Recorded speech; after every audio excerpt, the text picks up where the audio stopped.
Hello, welcome to timeless কুহু। আমি কুহু। আজকে চলে এসেছি কুলের চাটনি নিয়ে। সরস্বতী পুজো চলে গেছে, এখন আর কুল খেতে কোনো বাধা নেই। যদিও আমি মানি না, তবু মজা করলাম। তো চলো আমি কুলের চাটনি শুরু করি বানানো। কুলের চাটনি বানাতে আমার লাগছে কুল। আমি পাকা কুল নিয়েছি 250 গ্রাম, একটা শুকনো লঙ্কা, 1 চামচ 5 ফোড়ন আমি শুকনো খোলে ভেজে নিয়ে গুঁড়ো করে নিয়েছি, কিছুটা নুন, হলুদ, 5 ফোড়ন, একটা বড় কাপের জল নিয়েছি, আর চিনি, যেটা আমি আমার আন্দাজ মতো এখান থেকে নেব। তো চলো শুরু করা যাক। আমি কড়াইতে 2 চামচ মতো সর্ষের তেল নিয়ে নিয়েছি। এবার আমি 1/2 চামচ মতো 5 ফোড়ন এতে দেব, আর ওই শুকনো লঙ্কা ফোড়ন দেব।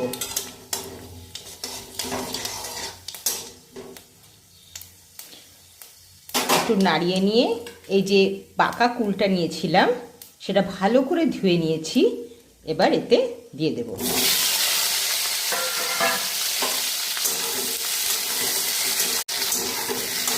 একটু নাড়াচাড়া করে নিয়ে আমি তাতে অল্প একটু হলুদ দিয়ে নিচ্ছি, আর কিছুটা নুন অল্প দেবে আন্দাজ মতো। আমি এটা একটু ঢেকে রাখছি 1 মিনিটের জন্য।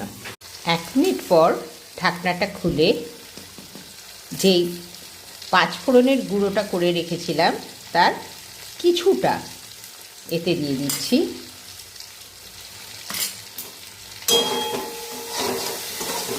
এইবার কিছুটা চিনি দেব। এই 1/2 কাপ মতো দিলাম, পরে যদি মনে হয় আর একটু অ্যাড করব। চিনিটা দিয়ে একটু নাড়াচাড়া করলাম, করে ওই বড় কাপে 1 কাপ জল দিয়ে দিলাম। এইবার 10 মিনিটের জন্য আমি ঢেকে রাখবো কুলটাকে সেদ্ধ করার জন্য। এবার ঢাকনাটা খুললাম, দেখি কুলগুলো সেদ্ধ হয়েছে কি না। হ্যাঁ, কুলগুলো আমার সেদ্ধ হয়ে যাচ্ছে, ফেটে যাচ্ছে। তোমাদের যদি মনে হয় যে এখনও সেদ্ধ হতে বাকি আছে, আরও 5 মিনিট ঢেকে রেখে দেবে। গ্যাসটা অফ করে দিয়েছি। আচ্ছা, আমি এখানে একটা জিনিস করেছি, আমি অল্প মানে 1 চিমটে জিরে, ওটাও একটু শুকনো খোলে ভেজে নিয়ে গুঁড়ো করে নিলাম। হামানদির সাথে একটু গুঁড়ো করে নিয়ে উপর দিয়ে দিয়েছি, যার জন্য না একটা চটপটা টেস্ট আসছে, খুব টেস্টি হয়েছে। এবার আমি এটাকে ঢেলে নেব। রেডি হয়ে গেল পাকা কুলের চাটনি।